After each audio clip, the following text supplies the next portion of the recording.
Hello, Rose. Hi. Nice to meet you. Oh, lovely to speak with you. Nice to meet you, and thank you for being here. So, Rose, you're for a long time sitting in the Executive Council, and we've met just online. I know some things about you. I know you're a researcher and practitioner, and you're in Western Australia Academy of Performing Arts. Yes. Since when are you involved with the Screenwriters Research Network? I began a PhD at WAPA, the Academy of Performing Arts, in 2011, and Okay. I first heard of the Screenwriting Research Network in 2012. Okay. So the first conference I went to was in Sydney in 2012. Okay. Yeah. Okay. One of the conferences I haven't attended because we have an ocean in between us, so it's difficult. But it's great to have you here in the whole continent. Okay. So, and why screenwriting, Rose? I mean, why were you attracted by this subject, and why? I mean, was your PhD in screenwriting specifically or not? Yes, so I wanted to write since I was a child, and I was involved in drama, stage drama, Okay. at my school and after school. And because I was working in theatre, I thought that I could be a writer for theatre, but the theatre world in Perth, Western Australia, is a very small world, and it was at that time. And I just couldn't see a way for myself to move forward as a writer in that Okay. environment. And so but I had always wanted to go to university, but I wanted to do practical things. I wasn't interested in theoretical knowledge as much as also, the doing. And I noted that there was screen production courses, and also for those screen production courses, they obviously needed scripts. And so I just swapped out thinking I'll be a stage writer for being a screenwriter. Okay. When I went to university, I recognised that I had a technical aptitude, and I was really happy doing technical stuff. And so then I became a more all-round filmmaker with less and less screenwriting, but always with that as a long-term intention. Because you've been involved previously in, let's say, the technical aspects of film production, isn't it? I mean, before going to the university, I would say, or not?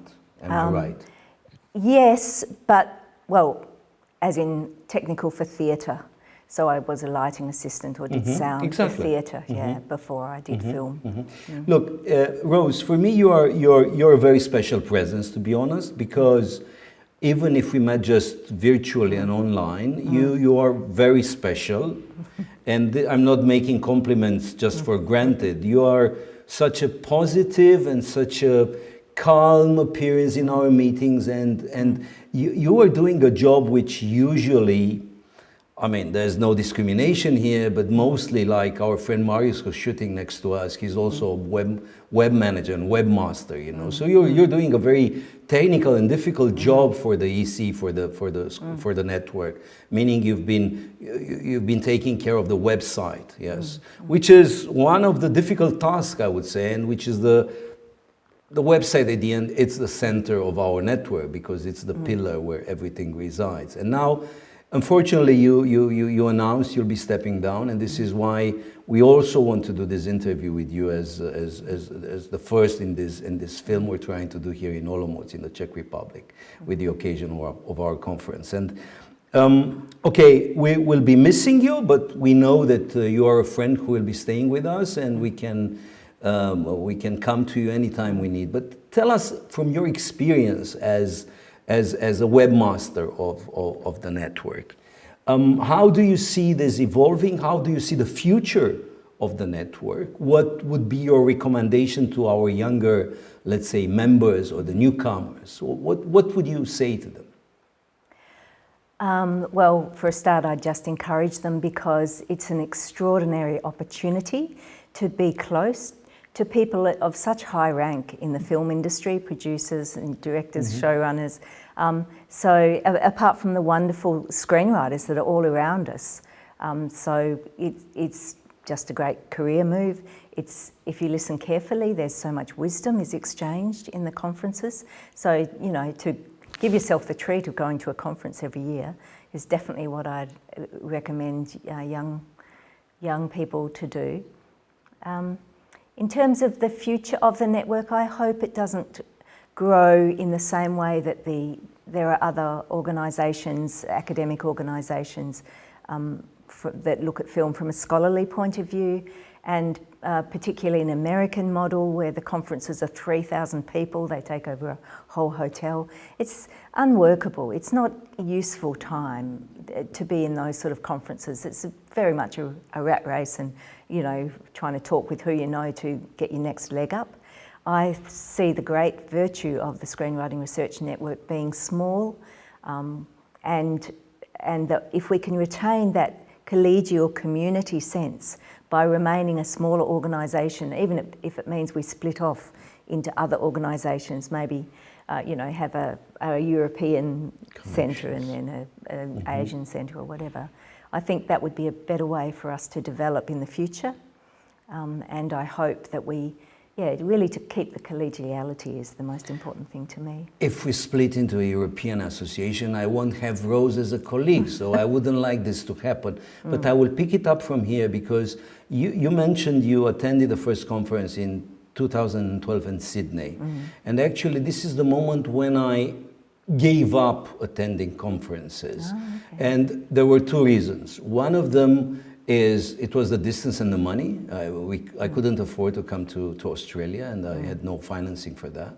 But the second one was that the previous conference, which I think it was Potsdam-Babelsberg, was one of those huge conferences already in which you start feeling lost and dry and cold.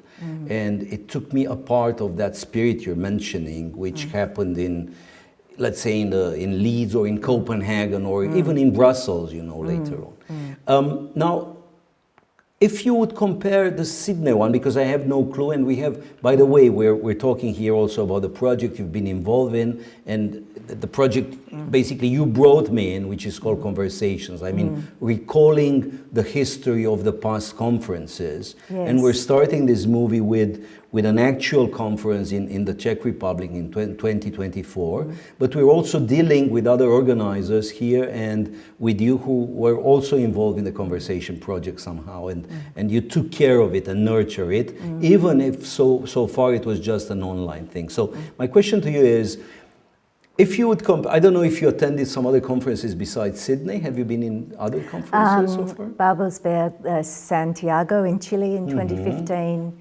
Leeds in 2016, Porto in 2019. I would love to have gone to the more recent ones, but I'm not paid by a university. I'm just an adjunct. Therefore, I always have to fund myself, and I have a wide number of interests. How would you compare the actual conference in Olomouc with some others? Obviously, the conference isn't finished, but it has started so well. For a start, we have a small environment. I'm just totally about community, and the fact that it's a smaller university in a smaller city. The hotel is just 50 metres, 500 metres from where the conference is held. And there's, I believe, only about 120 members here. Participants, probably, and I just think that that's what makes a perfect conference, actually.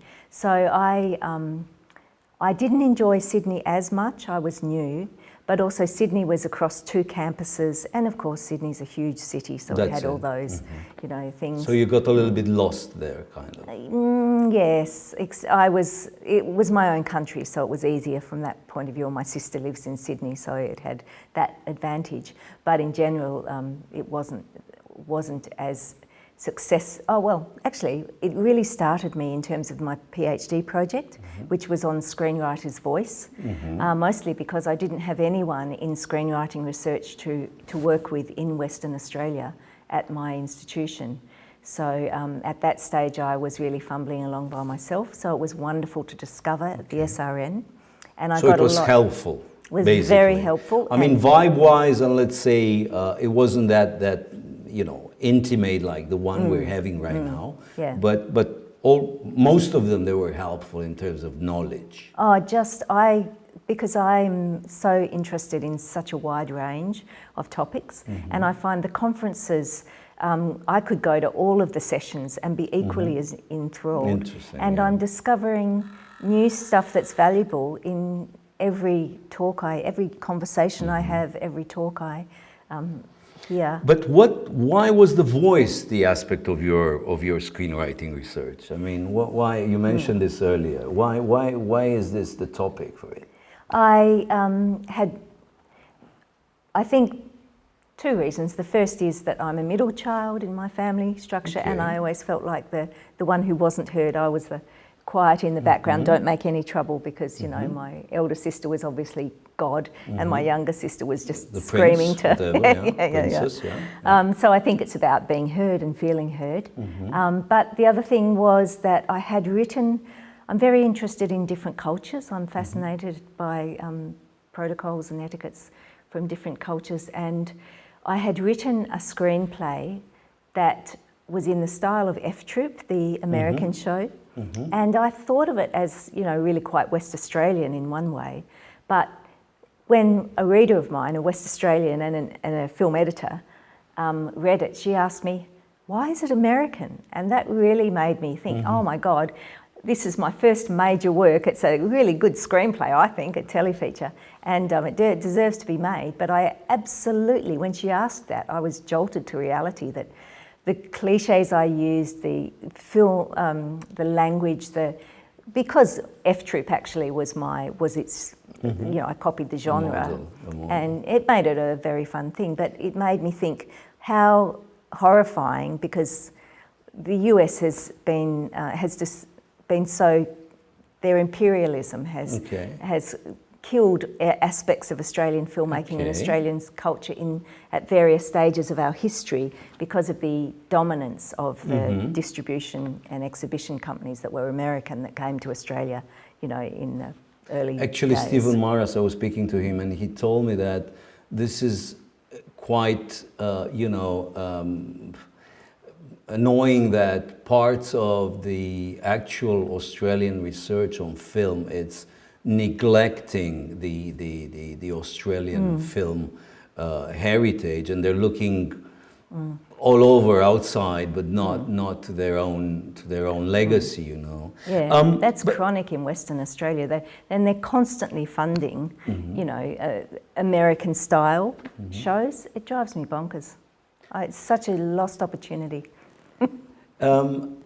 Talking about industry, I know you're working right now on an adaptation of a novel of a writer, Sasha Wesley, Snapshots from Home. Is this a commissioned project, or you're working on spec, or how is this project going?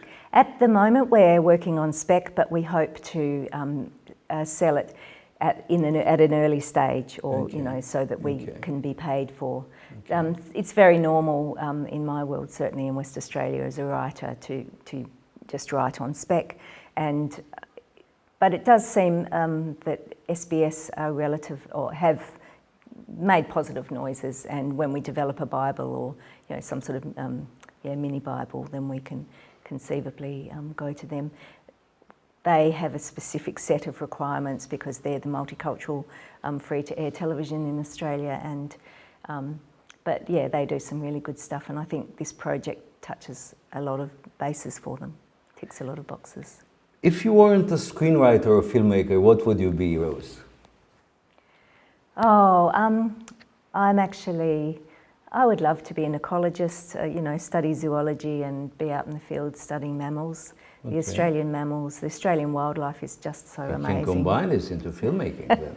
Well, that was always my plan, actually. When I finished my degree, the first commission that I was offered was to come as DOP to Indonesia on a 6-month project to film the Komodo dragon with a very well-known, he was the Australian version of David Attenborough, I guess. Nice. But sadly, that, because of funding and other reasons, that fell apart, so I never got to do that. But my career might have been very different if I had started on that project, and yeah.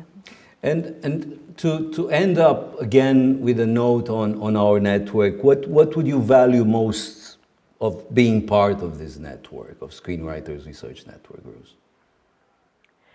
I feel as though I've made such deep friendships from the people that I've worked with and that I talk with. And because it's small, it has a culture of welcomeness, and I think that that's what I really value most greatly. Rose, thank you very much. You're opening our live conversations, a common project we're doing together, and which you are a godmother to it in a way. And I think I'm also valuing the fact that the network brought us together. Thank you, Rose. Oh, thank you, Lucian. Lucian. Lucia, whatever.